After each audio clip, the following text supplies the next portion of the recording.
हम उन्हें शुरू से पढ़ते आ रहे थे।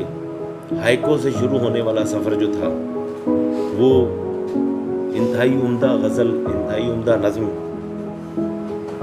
ये आके ख़त्म हुआ। शायर का सफ़र कभी ख़त्म नहीं होता, वो जारी रहता है।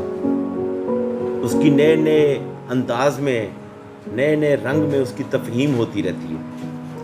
मैं फिर ये कहना चाहूँगी कि हम में से जो भी जितने लोग यहाँ मौजूद हैं या जो आज जिन तक ये पैगाम आज की तकरीब के हवाले से पहुँचे, वो जितना काम हो सके उनकी शेरी जो भी हवाले से उसको एक्सप्लोर किया जाए, अगर जिस भी एंगल से किया जाए, उनकी नसर के हवाले से या किसी भी किस्म उनकी ज़ाती ज़िंदगी के हवाले से, ये तसव्वुफ़ का एंगल बहुत खूबसूरत है। शायरी में ये वाकई जो आप कह रहे हैं उनकी शख्सियत का भी आखिरी सालों में, क्योंकि तकरीबन 7-8 साल तो मुझे भी हो गए अरबी सरगर्मियों में, पहली मुलाकातों के बाद एक फ़र्क आता गया, वो शख्सियत में भी महसूस हुआ, शायरी में भी महसूस हुआ। तो हमें उसके ऊपर भी बात करें।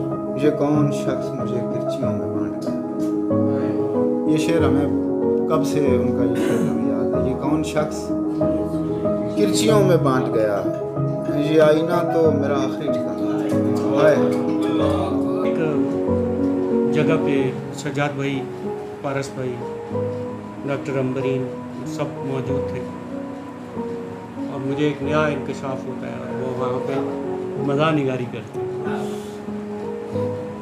इस चीज़ से बिल्कुल कता नज़र होकर इजहार का जो अंदाज उनका था, लिगा लिपटा नहीं था, किसी का खौफ नहीं है। उनकी लड़ाइयाँ उनके शेरी इश्तिहारों में बंद होती थी। कहीं वो अपने दुश्मन के अपने कद के बराबर होने का दावा करते थे।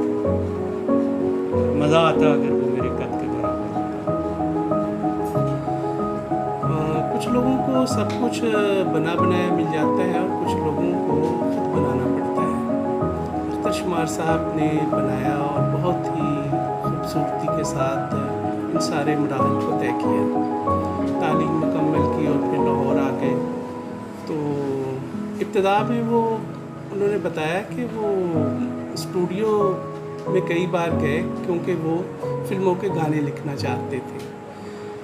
मैंने उन दिनों जब वो तकरीब हुई तो मैंने डॉक्टर अख्तर शुमार को उनके मकतूम में देखा। वो हम कलामी का जो उनका अंदाज था वो बता रहा था कि उन्हें ये ज़मीन पसंद नहीं है, उनका तल्लक यहाँ पर बड़ा सती सा है, वो यहाँ से कूच करना चाहते हैं। उनकी मुसाफत कोई बड़ी मुसाफत है। मुख्तलिफ़ अखबारों में मुख्तलिफ़ जगहों पे उनको याद किया, तो मैं समझता हूँ कि ये उनकी वो मोहब्बत है फैलाई हुई।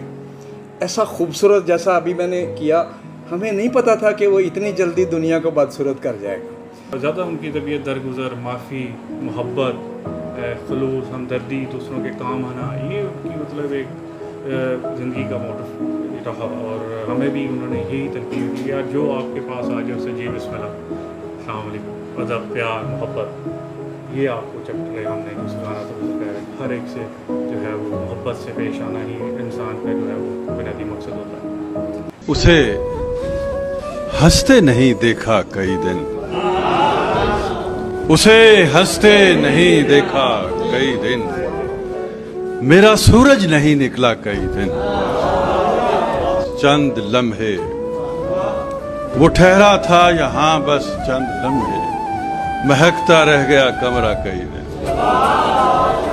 सुलगती हैं मेरी पोरों की आंखें, उसे छू कर नहीं देखा कई दिन।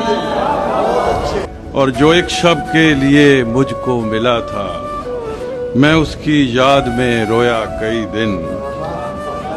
हवा क्या ले उड़ी उस नक्शे पा को, भटकता रह गया सहरा कई दिन।